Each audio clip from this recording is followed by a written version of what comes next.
महिला आयोगाच्या अध्यक्षा यांनी अखेर राजीनामा दिलाय त्यांच्या पदाचा. अशोक खरात या प्रकरणी त्यांच्यावर विविध आरोप झाले आणि काल संध्याकाळी त्यांनी अखेर राजीनामा दिलाय. पण त्यांनी जेव्हा राजीनामा दिल्यानंतर तुम्ही जे आरोप केले होते सुषमाताई, ते आरोप सगळे खोडून काढले आहेत. त्यांनी सांगितलंय तारखा खोडल्या आहेत, हे चुकीचं आहे असं त्यांचं म्हणणं आहे. एक फार चांगली अकबर बिरबलाच्या लहानपणी गोष्टी ऐकताना ना एक कहावत ऐकली होती, म्हण बूंद से गई सो हौद से नहीं आती है. तो प्रयत्न आहे चाकणकरांचा की आपण त्याच्यात काही लिपापोती करू शकतो का, तो डॅमेज भरून काढू शकतो का. पण मला खरंच वाईट वाटते की चाकणकर आता तरी उठा, झोपेतनं जाग्या व्हा, शुद्धीवर या. सत्तेचा हा सगळा अहंकार सोडा. तुम्ही जमिनीवर आलेला आहात, अजून अजून अजून अजून जमिनीवर येणार आहात. कारण फक्त राजीनामा तुमचा घेणे हा एवढाच भाग नव्हता. राजीनाम्यापेक्षा सुद्धा तुम्हाला अटक होणे, सहआरोपी करणे, सगळ्यात महत्त्वाचं तुमच्यावर मकोका लागला पाहिजे. कारण ही संघटित गुन्हेगारी आहे. अनेकांनी मिळून तो गुन्हा केलेला आहे. तुम्ही त्या गुन्ह्याचा भाग आहात. आणि राहिला प्रश्न तारखांचा, तर तुम्ही खऱ्याच असाल तर तुम्ही एकही पोस्ट डिलीट करायची नाही. काय मी तारखा तर कुठल्याच डिलीट केल्या नाहीत, कसल्याही तारखा काही एडिट केलं नाही, काही नाही. माझ्याकडे जे आलं ते जशाच तसं दाखवलं. आणि तुम्ही कुठून शोध लावला 2 तारखेचा फोटो? म्हणजे तुम्हाला खात्री आहे का की तो फोटो 2च तारखेचा आहे म्हणून? अहो, मी 12 तारखेचाच फोटो दाखवला आहे, 12 तारीखच आहे त्याच्यावर. मी 9 तारखेचाच फोटो दाखवला आहे, 9च तारीख आहे त्याच्यावर. 9 तारखेच्या अलीकडं पलीकडं काय आहे का हे चेक केले असता त्याच्या 5-7 दिवस आधी 2 तारखेला सोमवती अमावस्या होती हे आमच्या लक्षात आले, असं ते विधान आहे. नीट ऐका, थोडंसं होऊ शकतं. दुःखी झाली माणसं की जरा सैरवैर होतात, मी समजू शकते.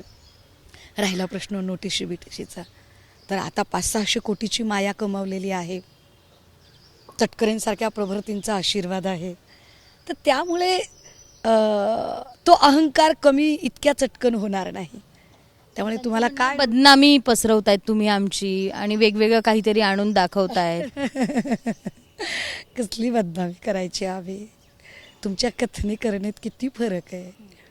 भाषणांमध्ये संविधान द्या, पोथ्या पुराणं नाही असं म्हणायचं.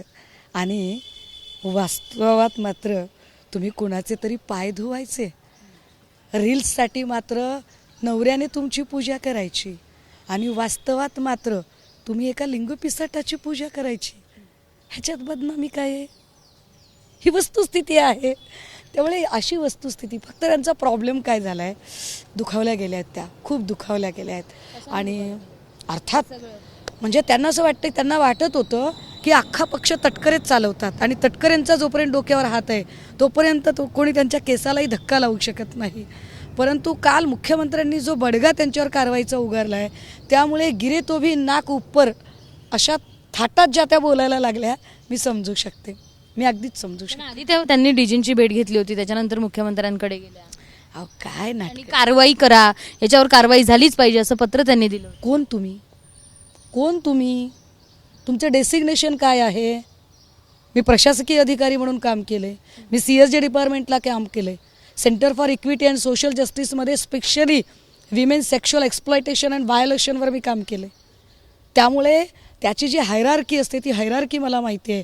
तुम्ही मुख्यमंत्र्यांना पत्र देणार, तुम्ही एवढ्या मोठ्या झालात, तुम्ही डीजींना पत्र देणार, तुम्ही इतक्या मोठ्या झालात, तुम्ही फक्त रेमेडी सुचवू शकता, तीही कुठल्या तरी महिलांशी संबंधित प्रॉब्लेमच्या संदर्भात. तुम्ही आदेश नाही करू शकत. तुम्ही काय समजताय स्वतःला?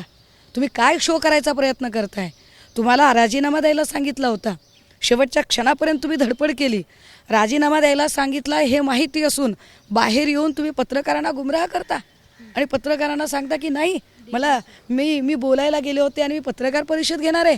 आणि अचानक 5 मिनिटात तुमच्या लक्षात येतं सुनेत्रा वहिनींना भेटून आल्यावर की मी माझ्या वैयक्तिक कारणासाठी. कसलं वैयक्तिक कारण होतं तुमचं? काय तुमच्या मुलीचं लग्न होतं, मुलाची नोकरी होती, नातवंडांना सांभाळायचं होतं, आजारपण होतं, कोणतं काम होतं तुमचं वैयक्तिक? एवढे 3 दिवसाआधी वैयक्तिक काम नव्हतं? अजिबात नव्हतं. आत्ताही वैयक्तिक काम नाही आहे. आता त्यांच्याकडे त्यांचे फावले छंद सांभाळण्यासाठी भरपूर वेळ आहे. खूप वेळ आहे, त्यांनी तो वेळ कारणी लावावा. आणि हे मी डीजींना पत्र दिलं, मी मुख्यमंत्र्यांना पत्र दिलं, एवढी जर कार्यतत्परता त्यांच्याकडे होती तर मग ती 3 दिवस कुठे गेली होती? त्यांचं असं म्हणणं आहे की आता मी त्यांच्याकडे जायची, त्यांच्या पाया पडायचे वगैरे, पण हे काही कालावधीसाठी होतं. आम्ही कायम त्यांच्यासोबत राहायचं नाही. त्यांची दुसरी बाजू मला माहीतच नव्हती. जेणेकरून त्याच्या 1 वर्ष आधी एक पत्र दिलेलं आहे, तक्रार दिलेली आहे. 1 वर्षापूर्वीपासून त्यांना हे कदाचित माहीत असावं.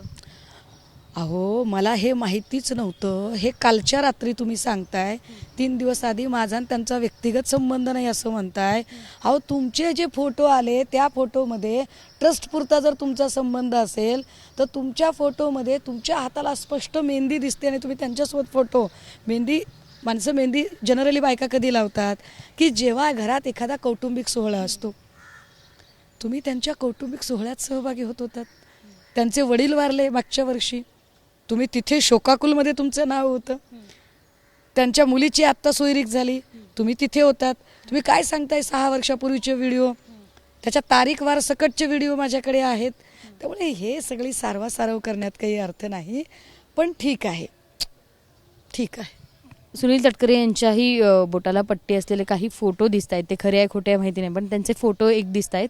त्याबाबत काही नाही, मी ते फोटो बघितले नाहीत. म्हणजे जे मी बघितलं नाही त्याच्यावर मी कशाला बोलू. मी नाही बघितले ते फोटो. पण मला एक एवढं नक्की सांगण्यात आलं होतं की अजून एका व्यक्तीने पण अशा पद्धतीने अनामिका कट केलेली आहे.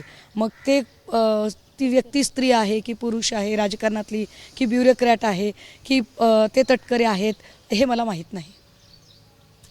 त्यांच्या त्या संस्थेला किंवा त्यांच्या त्या ह्याला पाणी पुरवण्यासाठी देखील शासन आदेश निघाला होता. त्यांचे अजून काही लोकांशी जवळीक आहे असं वाटतंय का? मला असं वाटतं की या सगळ्यांमध्ये अनेक बडे मासे गळाला लागण्याची शक्यता आहे. पण त्यासाठी गरज आहे रुपाली चाकणकरांचे सगळे कॉल रेकॉर्ड्स तपासण्याची, की रुपाली चाकणकरांनी मागच्या 10 दिवसात कुणाकुणाला फोन केले, खरं त्यांना वाचवण्यासाठी किती फोन झालेले आहेत. आणि ते फोन करत असताना समजा खरातांशी बोलल्या, इमिडिएट नेक्स्ट कॉल कुणाला केला, किंवा खरात चाकणकरांना बोलले, इमिडिएट नेक्स्ट कॉल कुणाला झाला. कारण कोण लोक असतील की ज्या लोकांनी खराताची अटक थांबवायचे प्रयत्न केले? का मुख्यमंत्र्यांना 10 दिवसाचा सर्व्हिलन्स लावावा लागला? का ही कारवाई इतक्या शांतपणे करावी लागली? कारण मुख्यमंत्र्यांना सुद्धा कदाचित याची कल्पना असेल की चाकणकर आणि भक्तगणामधले जे अनेक लोक आहेत, केसरकर वगैरे अशी खूप लोक आहेत. एकनाथ शिंदेंचे फोटो दिसत आहेत, दीपक केसरकर तर अगदी महिन्याला जात होते म्हणे, तो फोटो दिसतोय. तर हे सगळं जर बघितलं तर हे फार विशेष आहे.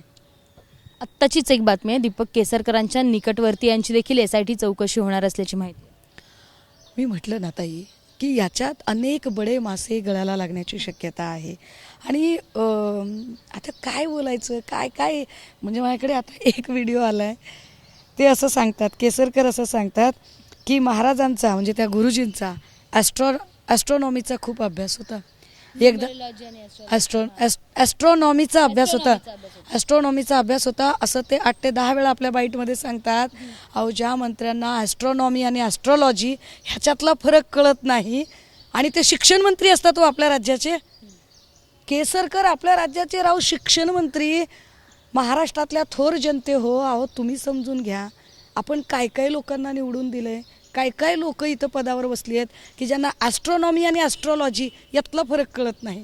किती वाईट आहे हे. दीपक लोंढे यांची म्हणजे त्यांचे निकटवर्ती आहेत, दीपक लोंढे यांची SIT चौकशी होणार. त्यांची मालमत्ता आणि बाकी सगळं देखील तपासलं जाणार आहे. जमीन व्यवहारात काही संबंध असल्याचं काही कुणकुण लागली.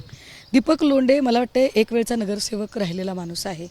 दीपक लोंढे हा त्यांचा अतिशय त्यांचे फायनान्शियल व्यवहार सगळे बघायचा. 2-4 महिला शोषणाची जेव्हा प्रकरणं झाली तेव्हा ती प्रकरणं सेटल डाऊन करण्यासाठी सुद्धा दीपक लोंढेने अत्यंत महत्त्वाची कामगिरी केलेली होती. त्यामुळे दीपक लोंढेची चौकशी होणं, मला वाटतं याच्यात दीपक लोंढेची चौकशी होईल, याच्यात उदय सांगलेची चौकशी होईल, याच्यामध्ये अनेक लोक आहेत, n नंबर्स ऑफ, की त्या लोकांची चौकशी होईल. आणि याच्यामध्ये निश्चितपणे चाकणकरांची सुद्धा चौकशी होईल. त्यांचे देखील काही व्यावसायिक संबंध आहे असं वाटतं तुम्हाला त्यांच्यासोबत? असू शकतात.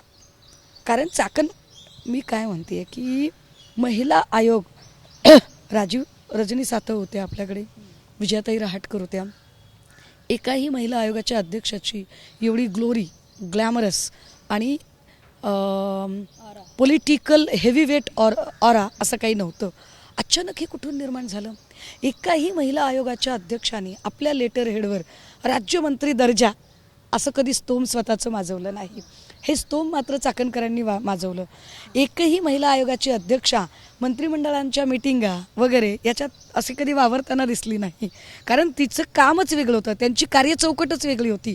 चाकणकरांचं मात्र जे कॉर्पोरेट वावर होता, ज्या पद्धतीचा, महिला आयोगाच्या अध्यक्षाला असे किती वेतन भत्ते मिळतात, असं काय त्यांचं बरं म्हणजे काय वर्क प्रोफाईल आहे की चाकणकरांची प्रॉपर्टी अचानक, म्हणजे मी चाकणकरांना 2018ला जेव्हा त्यांना पहिल्यांदा प्रदेशाध्यक्षपद मिळणार होतं निसर्गला, जयंत पाटीलजी त्या बैठकीला होते आणि आम्ही सगळे बैठकीला होतो. मी होते, मला वाटते हरिभाऊ राठोड होते, त्याच्यानंतर सुरेश माने होते, सुनील खोब्रागडे होते, बाळासाहेब भदे होते, म्हणजे सगळे डाव्या विचारसरणीची लोकं सगळी होती. आम्ही सगळे बसलेलो आणि तेव्हा चित्रा वाघ तिकडे गेले आणि यांना पद मिळालं. त्यावेळेच्या रुपाली चाकणकर आणि आत्ताच्या रुपाली चाकणकर 7-8 वर्षात असं नेमकं काय व्यवसाय त्यांनी सुरू केला की ज्याने त्यांची एवढी अरबो खरबोची प्रॉपर्टी वाढली. ते एवढी अरबो खरबोची प्रॉपर्टी आणि एवढा कॉर्पोरेट वावर असं म्हटल्यावर माझ्यासारख्या चळवळीतल्या बाईला त्या धमकवायला उत्सुक असतीलच की. त्या भल्या भल्यांना धमकावतात. त्यांच्याच पक्षाच्या रुपाली ठोंबरे ज्या आहेत त्यांनी देखील त्यांच्यावर काल आरोप केले की आता जर या आमच्या पक्षात राहिल्या राष्ट्रवादीत तर इथल्या बायकांचं सुरक्षा धाब्यावर मारली जाईल आणि त्यांची आत्ता प्रदेशाध्यक्ष पदावरून हकालपट्टी करण्यात यावी किंवा त्यांना पक्षातच ठेवू नये अशी त्यांची मागणी. ताई, लोकनेते अजितदादा पवार यांनी कधीही गंडेदोरे घातले नाही. तुम्ही बघा, त्यांच्या हातात कुठलेही खडे अंगठ्या नव्हत्या. खूप साऱ्या राज्यकर्त्यांच्या हातात असतात, पण मी असे 3 ते 4 लोक बघितलेली आहेत. त्यामध्ये एक पवार साहेब आहेत, एक सध्याचे मुख्यमंत्री फडणवीस साहेब आहेत, अजितदादा किंवा उद्धव साहेब, की जे असले हे राशीचे खडे विडे घालणं हे असले काही गोष्टी करत नाहीत. उद्धव साहेबांच्या हातात एक रुद्राक्ष माळ, पण ती त्यांच्या वडिलांची आठवण, वडिलांची माळ आहे ती, त्याच्या पलीकडे काही करत नाहीत. पण एरवी हे नेते खूप साऱ्या गोष्टी करतात. हे जर सगळं चित्र बघितलं तर अजितदादा ज्यांनी कधीच बंधुगिरीला थारा दिला नाही, त्या अजितदादांचा खरेच वारसा जपायचा असेल तर काल जी सुनेत्रा वहिनींनी संधी दवडली, मी संधी दवडली असं म्हणते, कारण राजीनाम्याचे आदेश जे गृहमंत्र्यांनी काढले तो निर्णय सुनेत्रा वहिनींनी घेणं अपेक्षित होतं. सुनेत्रा वहिनींनी राज्यामध्ये जे महिला नेतृत्व आहे ते अत्यंत खमका आहे आणि राज्यातल्या लेकी बाळींच्या इभ्रती सुरक्षित ठेवण्यासाठी ते खंबीरपणे लढायला त्यांच्या पाठीशी उभा आहे, हा मेसेज द्यायची त्यांना फार मोठी संधी होती. काल त्यांनी ती संधी दवडली. किमान आता तरी एक अजून चांगला निर्णय घ्यावा की ज्या चाकणकरांमुळे एवढी पक्षाची बदनामी झालेली आहे त्या चाकणकरांना प्रदेशाध्यक्ष पदावरून पायउतार करावं, कारण ते जर तुम्ही केलं नाही तर अशा गंडे दोरे तंत्र मंत्र अंगारे दुपारे करणाऱ्या बाईंना प्रदेशाध्यक्ष पदावर जर तुम्ही ठेवणार असाल तर आम्ही अजितदादांचा वारसा जपणारे आहोत असं तटकरे आणि प्रभर्तींनी बोलू नये. शेवटचं आहे ते आता कायदेशीर कारवाई करतो म्हणून त्यांनी सांगितलं आहे आणि तुम्ही म्हणताय त्यांच्यावर संघटित गुन्हेगारीचा मुक्का लावा. नेमकं काय म्हणणं आहे? कारण त्यांचं सरळ म्हणणं आहे की तुम्हाला नोटीस पाठवा. अहो सोडा होत आहे. मी काय म्हणते, बाईकडे 500-600 कोटी रुपये येतं, बाईकडे एवढं सगळे कॉर्पोरेट सगळे कनेक्शन्स आहेत, त्यामुळे माझ्यासारख्या चळवळीतल्या बाईला धमकावणं त्यांना सोपं आहे ना. मी बाबा गरीब माणूस. मला धमक्या देतात असं वाटतं? आता हे धमकावणंच झालं की बरं. चोर तो चोरांवरून शिरजोर म्हणजे धमकावणंच झालं की बघा. आता हे म्हणजे चला, तुम्ही तुमच्या डोक्यावर अटकेची टांगती तलवार आहे. तुम्ही संघटित गुन्हेगारीचा भाग आहात. महिलांचं लैंगिक शोषण होत होतं तुम्हाला माहीत होतं. विशेष महाराष्ट्रात नाही भारताच्या इतिहासात ही पहिली घटना आहे की महिला आयोगाच्या अध्यक्षाचा राजीनामा हा महिला लैंगिक शोषणाच्या प्रकरणात झाला. किती मोठी गोष्ट आहे ही की महिला आयोगाच्या अध्यक्षाचा राजीनामा महिला लैंगिक शोषणाच्या प्रकरणात झाला आणि तरी त्यांनी धमक्या द्यायच्या महिलेला. थोर आहे बाबा, थोर आहे. मी वाट बघते, पाठवा नोटीस पाठवा. तुम्ही मला नोटीस पाठवा, त्या नोटीसची मी वाट बघतेच. मात्र असं धमकावणं योग्य नाही आणि एवढंच नाही तर त्यांना अटक झाली पाहिजे आणि त्यांना पक्षातून देखील बाहेर काढलं पाहिजे असं मत आहे ते सुषमा अंधारे यांनी व्यक्त केलंय. कॅमेरामन विजय राऊतसह शिवानी पांढरे, एबीपी माझा, पुणे. एबीपी माझा, उघडा डोळे बघा नीट.